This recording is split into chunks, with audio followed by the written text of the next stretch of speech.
हे शिव शंभो कैलासपति महापति शिव शंकर महाप्रभु धवलेश्वराय नमो नमः। दीपम ज्योति परम ब्रह्म दीपम ज्योति जनार्दन दीपाहरत मे पाप पूजा दीप नमस्तुते। धवलेश्वर महाप्रभु संसार सुखी रखंतु।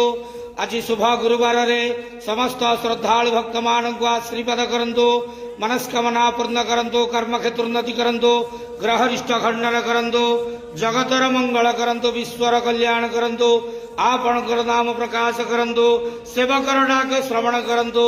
समस्त गुआवसा भक्त मानकर मनस्कामना पूर्ण करंतु। महाप्रभु धवलेश्वराय नमो नमः। संसार सुखी रखंतु आनंद केवार हरि बोलो। आज शुभ गुरुवार रे समस्त श्रद्धालु भक्त मान को आशीर्वाद करंतु आनंद केवार हरि बोलो। महाप्रभु धवलेश्वराय नमो नमः। बाबा धवलेश्वराय नमो नमः।